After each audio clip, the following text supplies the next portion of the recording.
don't know if we've talked about this before, but what do you think about those scholars in Israel that believe that the burning bush was some sort of a psychedelic experience? Oh, well, I think we have no idea how psychedelic experience shaped religious presumption.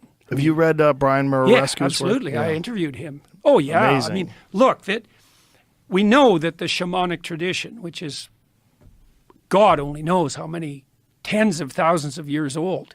It might be, is it millions of years old? Maybe. Human beings have been using fire for 2 million years. It could be really, really old. And the shamanic tradition is definitely a psychedelic tradition. And one of the things Murarescu did was show quite clearly that all of Greek culture was embedded in what looks like a collective psychedelic experience. And so, yeah, I think the evidence, like Mircea Eliade, a great religious scholar, studied shamanism, and he thought that the use of psychedelics was a degeneration of the original tradition, but I don't think that's true at all. I think that the psychedelic tradition is part and parcel of the universal religious heritage of mankind, and I don't know what that means. I've talked to people like Robin Carhart Harris, who studies the neurology of psychedelic experience, and he said that what it does is produce something akin to a hyper stress experience. So imagine you're extremely stressed, like your life's in danger, and so you have to open yourself up to the possibility of radically new ideas. Well, a psychedelic substance puts you in that state of mind, and so that can be hellish, because you can collapse into like a catastrophic fight or flight defensive response, and magnified by the hallucinogen, then you're just in hell. But that isn't the only necessary outcome. And so the psychedelic experience definitely mimics something like radical learning. And it also seems to reduce the effect of memory on perception. Because most of what you see in the world is memory. It's just that's why, when you look at a printed word, you read the word. You can't not read the word. And that's because you see in the memory.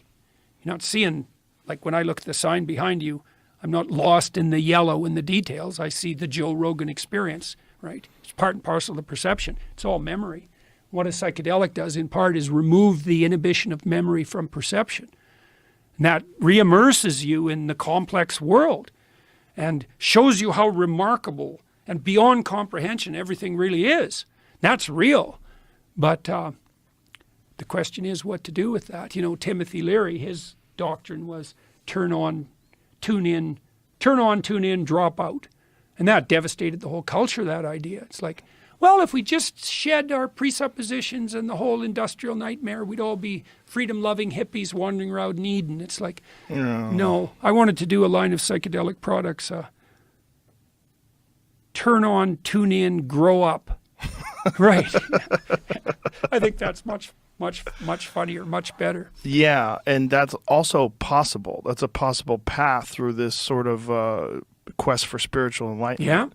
Yeah. And the Timothy Leary thing was, it was dismissed by a lot of other psychedelic pioneers of the time. They saw the flaws. Oh yeah, in that thinking. Yeah, definitely. The people who were already experimenting with ideas of proper set. And also they knew that back in the early 60s. Yes. And also the people that had no desire to run a group of like-minded people, which Leary did. He wanted to... he fell into that hippie culture, that hippie counterculture. Also, I think he fell into the cult of personality. He fell into this thing that happens when too many people are paying attention to you. Yeah. And you think you have all the answers. Yeah. It's very dangerous. Yeah, especially if you combine that with psychedelic experience. Yes. That turns out to be a problem. Right, and the intoxicating grip of that, the power that you have over these people, which is it's unavoidable. And if you are a guru, air quotes, and you're the person doing that, like how many of them just start cults, and how many of them, it winds up being sexual. Well, Jung was asked once to comment on psychedelic experience. I think he was asked about what Huxley was doing, and Jung's answer was, beware of unearned wisdom. Right. Very smart. Very smart. They're very, very smart. Yeah. Unearned. Unearned wisdom. Almost all wisdom comes at a price and a long, long road to get to that. Yeah, right. Yeah. Right. It's not a quick fix. There's no quick fixes. This idea that you're just going to trip balls and figure it all out. Yeah, and then Ooh, you've got it. No, yeah, that's no. no. And everyone that I know that thinks they've figured it out are the most lost. Yeah. They're, especially the ones Yeah, that if are you're lucky, espousing you it can to come other out of an people. experience like that knowing that, like Socrates, and Socrates may have learned this from psychedelic experience. Seems quite probable because he participated in the Eleusinian mysteries. Yes. He said, I know that I don't know. He was radically open to the revelation of his own ignorance, and certainly psychedelics can provide that. It's like, oh, I see. I don't have a clue. Yeah. Yeah, that's the first step. Yeah. That's the first lesson you learn is you don't know shit. Yeah. And also the overwhelming understanding that this is available, that this experience is available, and it's so alien to modern experience, and just an average everyday experience, that this thing is behind the veil, man. Yeah, and it's right there. And it's so scary for people. Yeah, well, maybe this time, there are wise people working on that front, like Roland Griffiths, who unfortunately is very sick at the moment. And, he's approached this with a lot more reverence and respect than more casual experimenters like Leary. And maybe this time, God willing, we'll get it right and introduce these strange ancient chemicals back into our culture without blowing the lid right off it.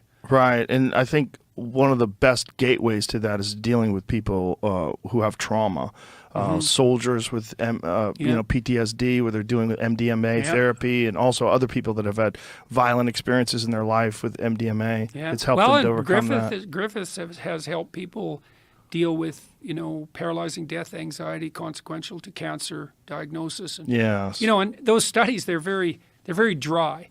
We gave psilocybin to a group of people who were suffering from cancer, and their relationship with death radically transformed. The implication is somehow that's a chemical transformation, and of course to some degree it is because it was induced by a chemical, but there's a mystery there. It's like, well, what happened to those people in that 6 hours that transformed their vision of death, right? That's a... Yeah.